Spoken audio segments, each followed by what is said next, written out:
வணக்கம். 2016ஆம் ஆண்டு தொழிலாளர் தினத்தை ஸ்ரீலங்கா சுதந்திர கட்சியில் இணைந்து காலி மாவட்டத்தில் அதை கொண்டாட யாழ் மாவட்டத்திலிருந்தும் கிளிநொச்சி மாவட்டத்திலிருந்தும் கிட்டத்தட்ட 4000க்கும் மேற்பட்ட பொதுமக்கள் எந்த ஒரு ஒரு எதிர்பார்ப்பும் இல்லாமல் எங்களுடைய அதிமேதக ஜனாதிபதி மைத்ரிபால சிறிசேனவிற்கு முழு ஆதரவை கொடுக்க இந்த முறை தயாராக இருக்கிறார்கள்.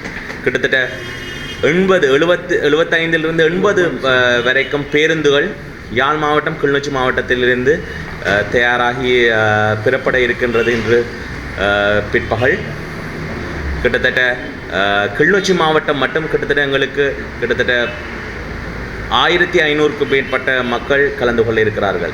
இவர்கள் வேறு யாரும் இல்லை, ஸ்ரீலங்கா சுதந்திர கட்சியுடைய ஆதரவாளர்களும் எங்களுடைய அதிமேதக ஜனாதிபதி மைத்ரிபால சிறிசேனவுடைய ஆதரவாளர்கள், என்னுடைய ஆதரவாளர்கள் ஒட்டுமொத்தமாக இந்த தொழிலாளர் தினத்தை கலந்து கொண்டு சிறப்பித்து இந்த வெற்றி பெற செய்ய வேண்டும் என்ற நோக்கத்தில் வந்திருக்கின்றார்கள். உங்களுக்கு தெரியும், ஒரு காலத்தில் எங்களுடைய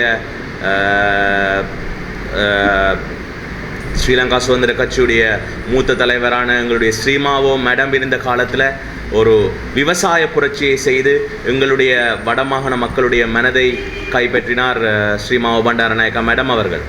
தற்போது எங்களுடைய அதிமேதக ஜனாதிபதி மைத்ரிபால சிறிசேன அவர்கள் எங்களுடைய மக்களுடைய மனத்தை வென்று, அதாவது அவர்கள் நேர்மையாக உண்மையான எங்களுடைய மக்களுடைய பிரச்சனைகளை தீர்வு கொடுக்க வேணும் என்ற நேர்மையான அவருடைய நேர்மையான ஒரு நோக்கம் இருக்கின்றதை மக்கள் உணர்ந்து இந்த முறை ஆதரவு தர வருகிறார்கள். அது மட்டுமல்ல, இந்த முறை இடம்பெயர்ந்த முகாமில் இருந்து மக்கள் வருகிறார்கள். ஏனென்றால் ஜனாதிபதி உத்தரவாதம் கொடுத்திருக்கிறார்கள் அவர்களை மீள குடியமற்றுவதற்கு. அந்த ஜனாதிபதியில் நம்பிக்கை வைத்து இந்த முறை அதாவது இடம்பெயர்ந்த முகாமில் இருக்கின்ற மக்களும் எங்களுடன் இணைந்து அவர்களும் ஒரு தொழிலாளர் என்ற முறையில் வருகிறார்கள்.